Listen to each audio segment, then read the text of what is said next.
Action edit. मेरा ख्याल से नाम सुन के आपको यही लगता होगा कि अभी हम कोई फाइट सीन या कोई इस तरह से बहुत ज़्यादा डिशुम डिशुम होने लगा है। तो बिल्कुल कुछ ऐसा ही है, लेकिन एक्शन एडिट का मतलब बिल्कुल ये नहीं है कि सिर्फ उसमें फाइट सीन ही इन्वॉल्व होते हैं। एक्शन एडिट में आपके पास बहुत सारे chase scene, car chase scene हो सकते हैं, या फिर जस्ट कोई बंदा किसी को खुद चेस कर रहा है, कोई वॉक कोई इस तरह से चेस कर रहा है चल के, या इसके अलावा बहुत सारी तेज़ एडिटिंग जिसमें पेस बार बार चेंज हो रही है, जिसमें आपके कुछ रूल्स इंप्लीमेंट हो रहे हैं, कहीं पर कुछ आपके पास स्पीड रीमैप से खेला जा रहा है, टाइम रीमैपिंग से खेला जा रहा है। तो बहुत सारी टेक्निक्स यूज़ होती हैं एक्शन एडिट के लिए। कुछ बेसिक बेसिक टेक्निक्स मैं आपके साथ अभी शेयर करता हूँ। मैं आपको टाइमलाइन पे कुछ एक दो रेफरेंस के साथ कुछ टेक्निक्स भी दिखाऊंगा कि किस तरीके से एक्शन एडिट पे काम किया जाता है। फर्दर इसमें बेसिक तरीके से भी काम कर सकते हैं, लाइक बिल्कुल ही सीधा सीधा आपने जस्ट कट्स को जोड़ा हुआ है, लेकिन बहुत डिटेल में इन डेप्थ काम होता है। कहाँ पर आपको टाइम रीमैपिंग करनी है, कहाँ पर आपको जंप कट करना है, या कहाँ पर आपको किसी को कट को ओवरलैप करना है, या फिर आपने ऑडियो से प्ले अराउंड करना है। तो बहुत डिटेल में काम किया जाता है, जो कि देखने वाले की नज़र से यूं गुजर जाता है, लेकिन उसका एक अपना इम्पैक्ट ज़रूर होता है। आइए देखते हैं टाइमलाइन पर इसको।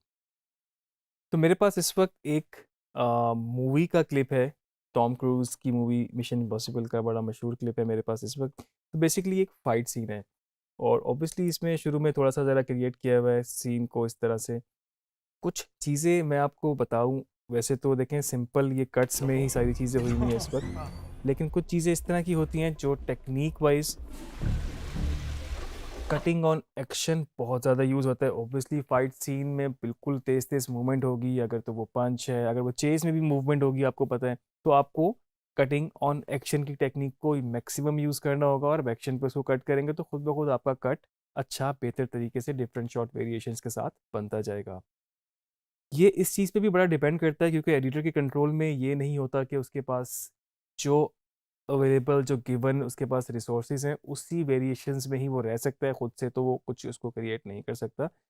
लेकिन उनको भी बेहतर तरीके से यूटिलाइज करना ही बड़ा काम होता है कि कौन सा शॉट कितना बड़ा होगा, और उसके बाद नेक्स्ट शॉट उसका कौन सी वेरिएशन का होगा। खैर हम इसको ज़रा टाइमलाइन पे देखते हैं। कटिंग ऑन एक्शन की टेक्निक तो आपको पता है कि इसमें एक्शन में बिल्कुल है। उसके अलावा एक बड़ी मेजर टेक्निक यूज़ की जाती है, जो कि आपका जंप कट टेक्निक है, जिस पे हम बात कर चुके हैं अपने कट्स के अंदर कि किस तरीके से जंप कट बनाए जाते हैं। तो जंप कट बेसिकली क्या होता है, आपके पास अगर सेम कंपोजिशन सेम फ्रेम है और आप बीच में से कुछ चंक ऐसा निकाल दें कि वो बीच में जंप आ जाता है, और आप जो पोजिशनिंग है लोगों की थोड़ी सी बीच में बदल जाती है। अब हम इसको अगर देखें तो इस छोटे से सीन में मेरे पास, इस छोटे से सीक्वेंस में जिसमें ये इसको जो मारा है, इसमें जंप कट का इस्तेमाल किया गया है, और वो इतना क्विक और इतना मतलब तरीके से किया हुआ है, आपको उस तरह से पता नहीं चलेगा क्योंकि आप एक फ्लो में उसको देख रहे हैं। देखें ये, और अगर मैं आपको फ्रेम बाय फ्रेम दिखाऊं तो आप देख सकते हैं कि इस वक्त जो ये शॉट है ये इस तरह चल रहा है, और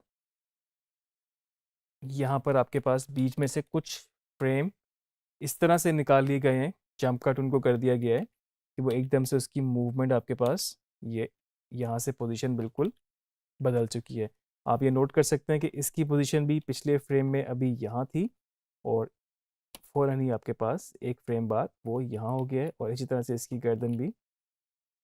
तो ये जो जंप कट वाली टेक्निक है ये बहुत कॉमनली यूज़ होती है। मिसाल के तौर पे किसी को आपने अगर कोई देखा पंच किया है, और वो मूवमेंट अगर पंच की थी वो मे भी थोड़ी स्लो थी, तो मे बी आपने उसको बीच में से चंद उस शॉट में से चंद फ्रेम निकाल दिए, और वह तक करके आपको उसकी मूवमेंट तेज़ लगी, ना कि आपने उसको स्पीड रीमैप किया, आपने स्पीड बढ़ाई या कम की। इसके अलावा बहुत मेजरली स्पीड के साथ प्ले अराउंड किया जाता है, बहुत स्मार्टली किया जाता है। बिल्कुल इस तरह से नहीं होता कि स्पीड को अब्रप्टली बढ़ा दिया या कम कर दिया, वो फिर आपको अजीब सा लगेगा। तो जो टाइम रीमैपिंग की हमारी टेक्निक है कि एक पॉइंट पे नॉर्मल स्पीड, फिर थोड़ी सी तेज़, या फिर नॉर्मल, या फिर स्लो और नॉर्मल, जिस तरह से भी आप अपने की फ्रेम से उसको चेंज कर सकते हैं, आप उसको यूज़ करते हैं। तो वो टाइम रीमैपिंग बहुत कॉमनली यूज़ की जाती है आपके एक्शन एडिट्स के अंदर। इसकी मैं आपको एक एग्जांपल दिखाता हूँ एक और मूवी क्लिप में से। किल बिल का एक क्लिप है मेरे पास जो कि बड़ा मशहूर है इस वक्त। ये भी मैं इसको रैंडमली सो बीच से ही प्ले कर रहा हूँ ताकि आपको एग्जैक्टली वही पॉइंट दिखा सकूँ।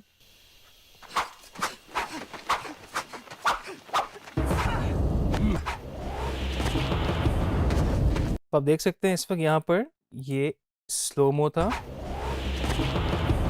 और उसके बाद जब यहाँ पर आप पहुँचे और नेक्स्ट कट को साथ में कटिंग ऑन एक्शन की टेक्निक पे मैच किया, लेकिन स्पीड टाइम रीमैपिंग जो उसकी नेक्स्ट शॉट की स्पीड बढ़ा दी गई ऐसे। दोबारा हम इसको देखते हैं एक दफ़ा।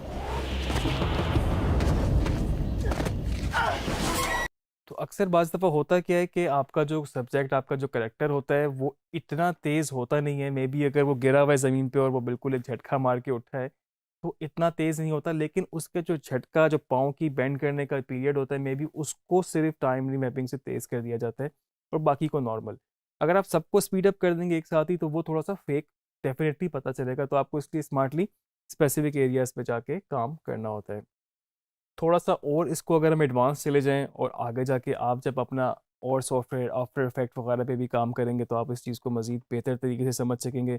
अभी जस्ट क्विकली मैं आपको दिखा दूं कि अक्सर इसमें बहुत जब डिटेल में जाते हैं तो ऐसी टेक्निक्स भी यूज़ की जाती हैं जिसमें आप देख सकते हैं कि पोजीशनिंग ही पूरी चेंज कर दी जाती है। इसको थोड़ा सा मास्क करके, थोड़ा सा उसको एडिट करके चेंज कर दिया जाता है। अभी फ़िलहाल मेरे पास जो एग्जांपल है वो सेम क्लिप में से है, नहीं तो उसके अलावा और मूवी से भी हमने ये एग्जांपल देखी हुई हैं, हम आपसे शेयर करेंगे और मूवी से भी। तो जैसे कि आपको बहुत ज़्यादा एडवांस टेक्निक भी आप इसमें यूज़ कर सकते हैं। हम आफ्टर इफेक्ट की मास्किंग वगैरह की बात कर रहे थे, जो कि आपको पता लगेगा आगे जाके जब आप इसकी प्रैक्टिस करेंगे आफ्टर इफेक्ट की भी, कि किस तरीके से हो सकती है। तो इतना डिटेल इन डेप्थ काम इस पे हुआ होता है कि अगर मैं आपको एक छोटी सी एग्जांपल यहाँ पे दिखाऊं तो हाथ की पोजीशन भी अलाइन पूरी की होती है और उसको मास्क करके उसको रीअरेंज करके थोड़ा सा काम किया होता है। मैं आपको एग्जांपल दिखाता हूँ इसकी। इस पंच को अगर हम थोड़ा सा दोबारा से देखें तो आप अगर हाथ की मूवमेंट को देख रहे हो तो इस वक्त इसकी पोजीशन थोड़ी सी आपको यहाँ से नज़र आएगा कि इस पर थोड़ा सा काम हुआ हुआ है। ये देखिएगा यहाँ से, और वापस इसको अपनी जगह पे यहाँ पर ले आया गया। तो बेसिकली इतने एरिया को सिलेक्ट करके और पोजीशनिंग को चेंज करके एक पंच को सिर्फ बेहतर एंगल पे और साथ में स्पीड को भी थोड़ा सा अमेंड करके इस तरह से इसको बनाया गया। तो ये तो थी आपके पास कुछ एग्जांपल, कुछ टेक्निक्स कि किस तरह से आप एक्शन एडिट पे काम कर सकते हैं। डिफरेंट टेक्निक्स और डिफरेंट टूल्स के साथ भी आप इस पे काम कर सकते हैं। तो इन सब चीज़ों को समझने के लिए अगर आपको जो पिछले सारे लेक्चर्स हैं आपने उनको साथ साथ फॉलो किया हुआ है, उनकी प्रैक्टिस की भी है, आपके लिए इस वक्त करंटली समझना बेहतर होगा।